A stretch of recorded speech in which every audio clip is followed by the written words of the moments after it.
On today's episode of WatchJRGo, we are back in the shop with my 2004 ultra luxury Jag sedan. And today, we're gonna try to fix it.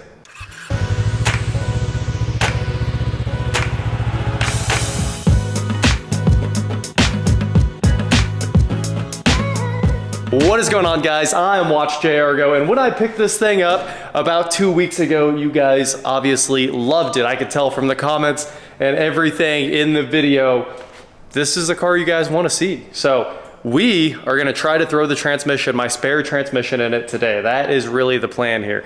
So I have another ZF 6HP26 sitting over here, ready to rock. This is the transmission out of my 06 S-Type R. And it should be exactly the same. I'm hoping. I think everything's gonna plug in. I think it's just gonna work right out of the gate. It should be the same. We pulled this out of my S-Type R before we really did any troubleshooting, but this transmission had supposedly just gone in the car when I bought it. I mean, this was like 4 years ago, right?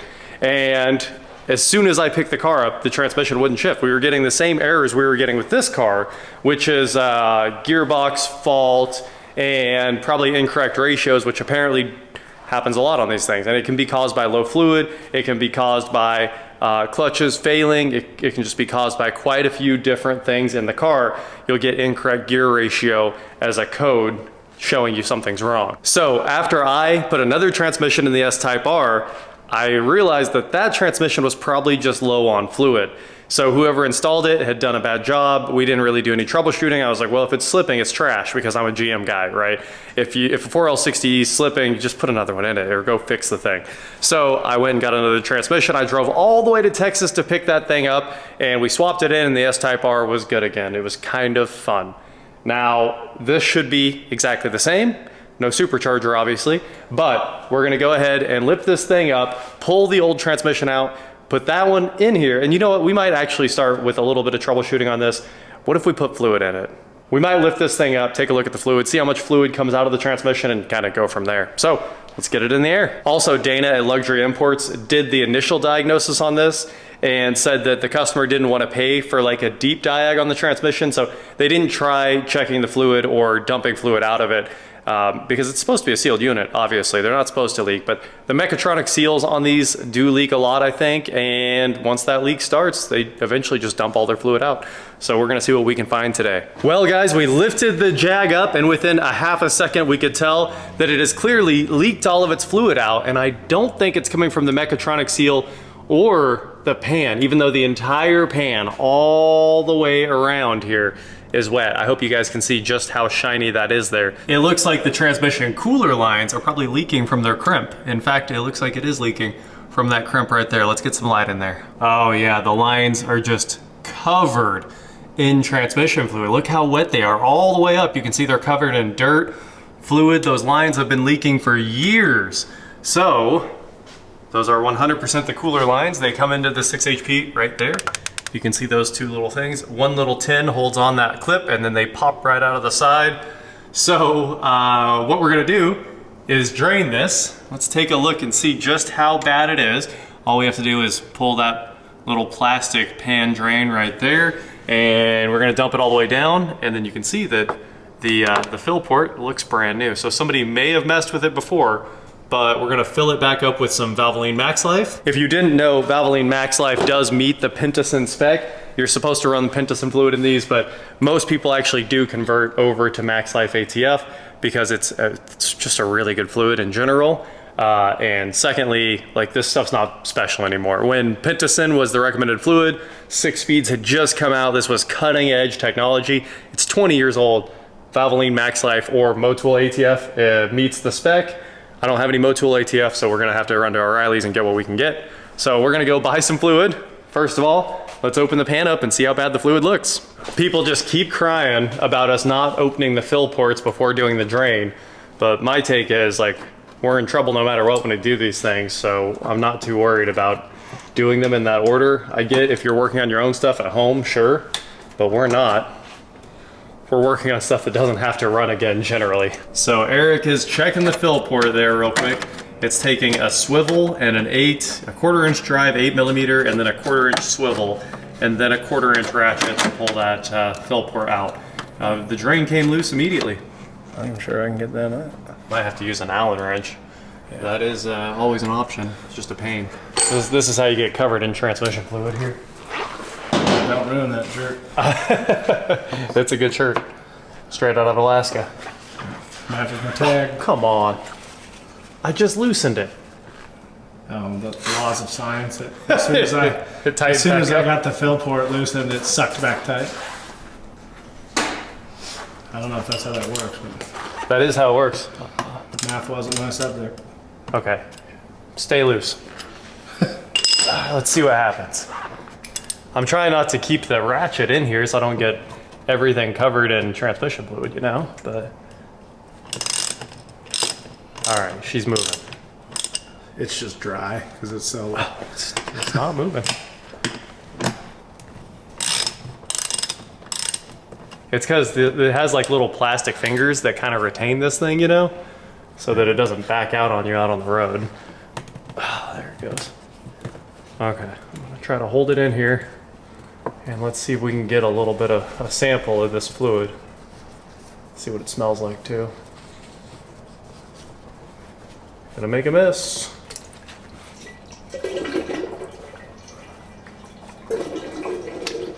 That fluid, whoa! I got a sample. Oh, right in my hair. Not seeing any metal. I mean, it had a bit in it though. Had a bit of fluid in it. We'll see if it was enough. So obviously, to fill it, needs to be running. So you start this thing and start pumping in fluid. I think you pump it till it starts coming out, then you start it, then you fill it. It actually takes quite a bit to get these things filled up. But let's put this plug back in and fill it up with new fluid and see what happens. That fluid that came out was Pentacin though. But it was dark brown. Pentacin's usually a little bit lighter than that. So who knows? It didn't smell burnt, didn't smell like the end of the world.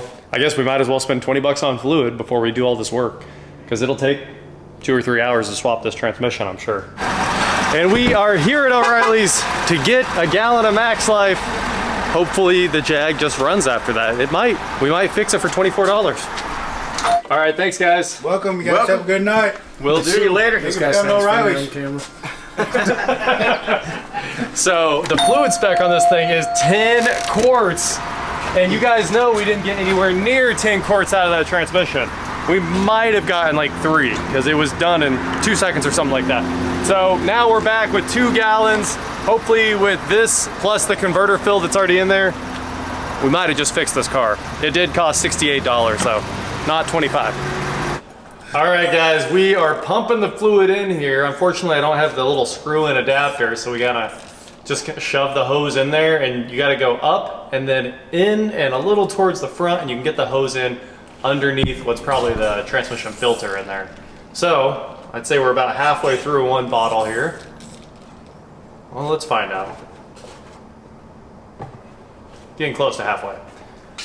We're gonna put a lot of fluid in this thing, that's for sure, and then we're gonna have to lower it down, hook the battery back up, start it, keep filling it up, and hopefully here in just a minute, we're taking this thing out for its first drive on the highway. We did block it in with cars, but I bet we have it completely fixed after we fill it up with fluid here. At least the cars run.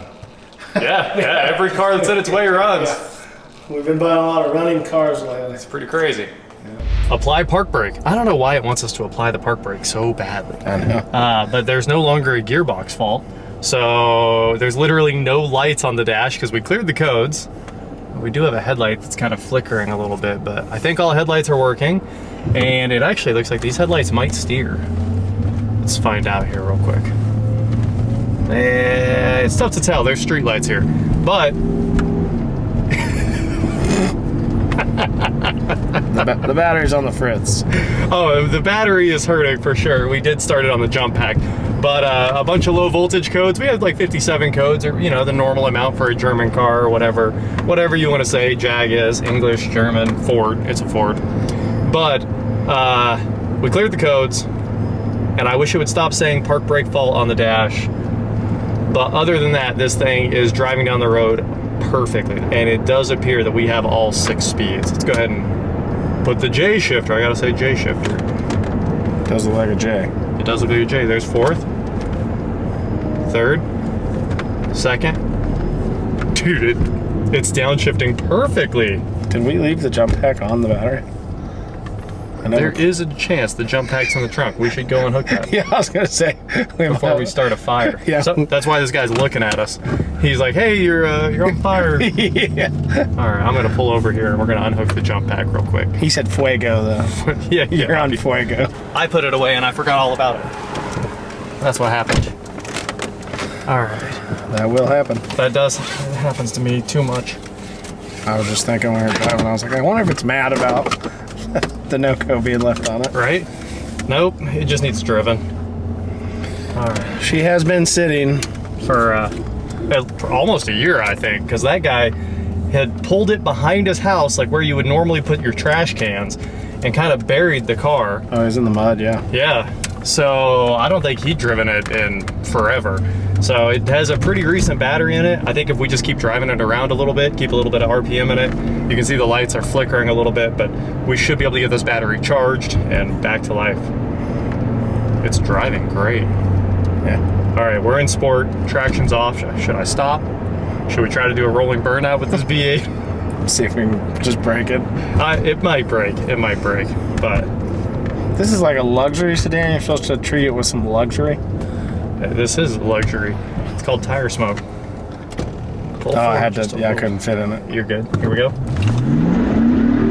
Oh my God. Just blowing the tires off. Wow.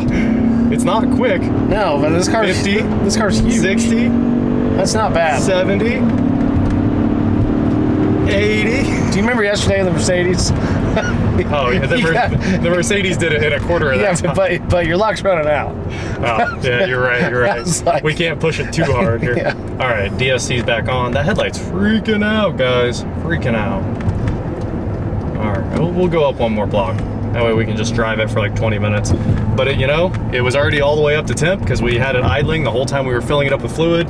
We filled it all the way up till it was coming out, tightened down the fill port, and we jumped right in, cleared the codes, and took it for a drive, and it's doing great. Just what I expected. As soon as you see fluid all over the place, you're like, it's gotta be the transcooler lines leaking. So a set of transcooler lines would probably keep this thing on the road in reality. Yeah. Without them, it's just all that fluid's gonna leak right back out of the hoses. But I think MaxLife ATF also has a seal conditioner that might swell the hoses a little bit, make them hold up. Who knows? All I know is we're driving this thing around and it shifts perfectly. That's a pretty smooth car. Unbelievable. Back to 5th, 4th, 5th. You gotta put it in salt. Oh yeah, put it in salt mode. And then P when we're done. Pepper when we're done. I definitely did not expect that we'd fix it with a little bit of fluid and a trip to O'Reilly's. But I had an idea, because mine was exactly the same. It's a Jag thing, they just get rid of their fluid. I should have turned around by now. I don't know why we're still driving this car. I mean, it's a comfortable place to be. It's a good car. No massage seats, no cooled seats. That's a lot to ask for. That Mercedes is 2 years newer. 2 years. 1,000 times the features. That's like 700 days. It was also, I don't think, this was like, I said what it cost. I think this was 64,000. And this was 75 grand. Yeah, it was almost 80 grand. Yeah, almost 80 grand. But the Mercedes was 100. Yeah. So there's a big difference. I mean, for 20 grand, you get massaged, heated, and cooled seats. Right. Back then, especially. And a way better ride and double the power. But at the same time, this does have air ride with electronic suspension. If we shut sport off, I bet it calms down. So it's out of sport. They were in a big bump. It does seem like it calmed down. It's got big boy electronic suspension. I mean, they're huge. And it's new. It's all or not. Somebody's replaced it all. Oh, there it shifted to 6th because I took it out of sport. Oh. And the Mercedes suspension is like 100 times better than this. But this is actually pretty good. Pretty good. I think the guy actually took care of it. The guy before the last owner took care of it. I just think he was too afraid to work on it. Yeah. And there's nothing to be scared of. I will say this thing is quiet. It's not bad. Other than that rattle from the rear center console, great car. I could be in the back watching a movie right You now. could fire up Avatar. I'll pull up. Really? I'm gonna pull up to the Jag dealership here, and you get yourself all set up. I'm upset to be sitting up here. Yeah, that's the front seat's a terrible place to be. I want to make my wife drive me around in this when we go. Let's be honest, the front seat's always a terrible place to be. You want to be in the back. Yeah. Why am I up here? Yep. All right. Well, we're gonna pull into the Jag dealership here. Take some pictures of this thing back at its home. It wasn't bought here, was it? I don't. You know. No. This is Oklahoma City car. Okay. Because we just bought something else that was bought here and lived its whole life here. I don't remember what it was. But that is it for today, guys. Thank you so much for watching. We fixed the Jag by putting fluid in the transmission. Typical Jag things. Don't forget to head on over to shop WatchJRGo.com for cool shirts, not like this. And please like, share, subscribe, do whatever you want to do. And I will talk to you next time. Let's see how much they'll give us for it. Yeah, let's trade this thing in right now. Anybody here? I know it's 9 p.m., but I'd like you to buy this car from me. Sure seems like someone's here. Yeah, the cleaning crew. Look at that Audi. Oh, what a color. It turns like green to brown. It's a good color. All right, let's take some pictures of this. Oh, it comes out well on camera, Dude, too. that looks incredible. Yeah. This thing doesn't have a backup camera. I know, but at least the mirrors fold down.